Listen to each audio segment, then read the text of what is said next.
We're gonna go through one more word problem question together, and then I'm gonna let you guys practice on your own. And as you see, this is gonna have two different parts to it. So, a 6-meter long ladder leans against a building. If the ladder makes an angle of 60 degrees with the ground, how far up the wall does the ladder reach? Okay, so that's gonna be our first part. And then it asks, how far from the wall is the base of the ladder? So this is going to be a two-step or two different part question. Okay, so what we're going to do is, first things first is to draw our diagram. So if we have our wall here, right, and we have a ladder that goes 6 meters, my lovely looking ladder. We're gonna pretend that I'm really good at this. So we're gonna pretend that this is the ladder and this is 6 meters. And we have it, you can even go through and highlight them. So we have a 6-meter long ladder, and there's an angle of 60 degrees with the ground and the ladder. So it's 60 degrees here, right? I'm gonna just say this is the ground here. So 60 degrees. It's asking how far up the wall does the ladder reach? So right now, we are looking for this part, right? This is our X at the moment. So what we're going to do, so this was already our step 1, we drew our diagram. Our step 2 is to write our so, ka, toa, right? So our opposite over hypotenuse, our adjacent over hypotenuse, and our opposite over adjacent.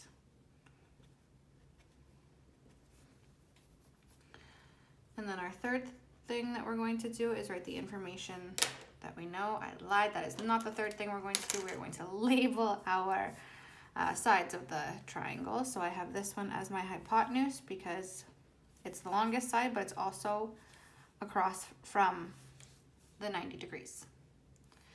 And then I'm going to label my opposite side, which is X, because it's opposite to the angle we're looking for.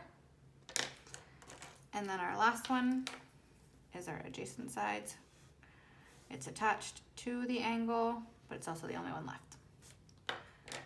So now what we're going to do is write the information that we know. So I'm going to write that my hypotenuse is equal to 6 meters. My opposite is equal to X. And my theta is equal to 60 degrees. And then I'm going to go take a look. Opposite over hypotenuse is my sine, so I'm going to write sine theta equals opposite over hypotenuse. And then I'm going to plug my information in. So I have sine 60 degrees is equal to my X over my hypotenuse. And I need to get X alone, so I'm going to times both sides by 6, which gets rid of that. And then I'm going to have 6 times sine 60 is going to give me my X. So then I'm going to take my calculator and I'm going to plug it in as 6 times sine 60 is going to give me 5.19. So I'm going to round up. So I'm going to go, my X is equal to 5.2. Box that.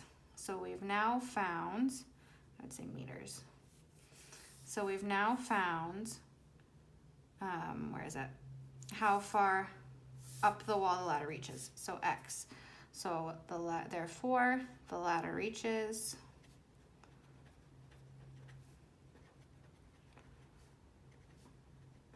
up 5.2 meters. And then our next part we have to figure out is how far from the wall is the base. So it's now asking us for this part here, right? How far from the wall is the base of the ladder? So what is this distance? So I am now going to label this one y, okay? So there's two ways that we can approach this. So option one, I'm just going to go like this.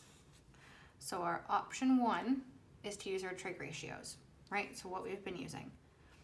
So I would write the information I know, right? So I now have all of this information. I need to find A is going to be y. My theta is equal to 60.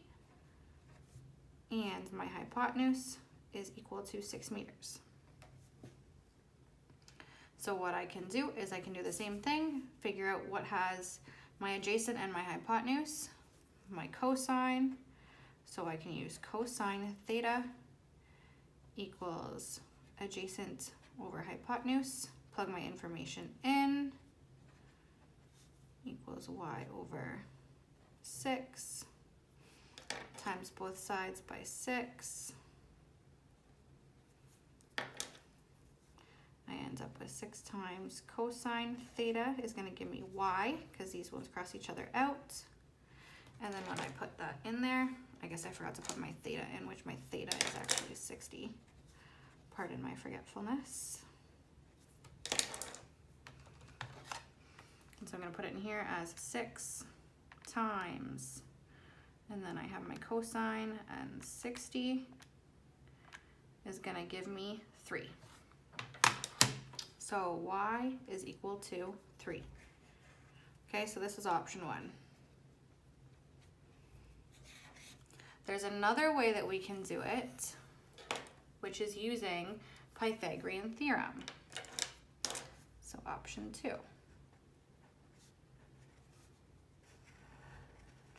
Right, so what we can do is we have two sides already. So we have our triangle here, right? And we have this one as 6 meters. So I'm just doing the same thing over here, 6 meters.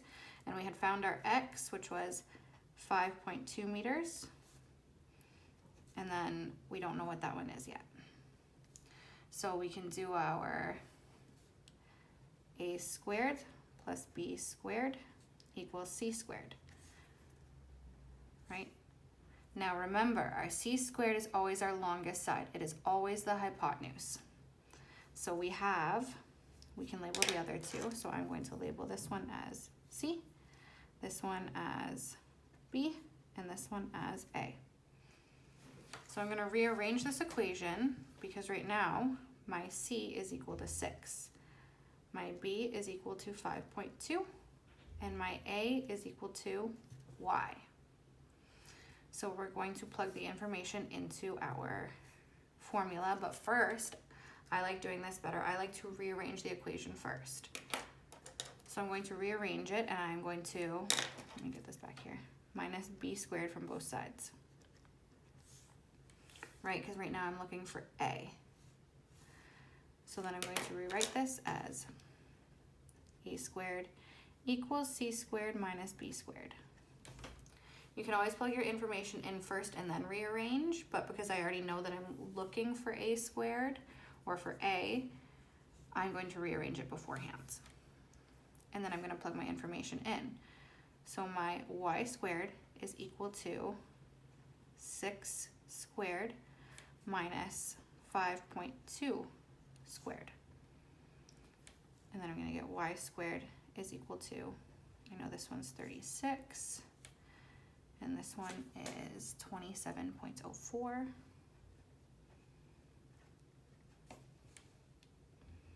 And then if I do that math, so if I take it as 36 minus 27.04 equals, I get 896. So y squared is equal to 8.96. Now remember, for us to get y alone without the squared, we now have to square root both sides. And when we square root both sides, we get y by itself, equaling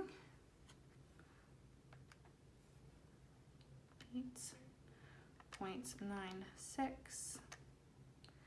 2.99, which rounded up is going to give me 3. So you can take either route and you're going to get the same answer. I prefer option 1 for me, but it's whatever is easiest for you. You guys are allowed to use.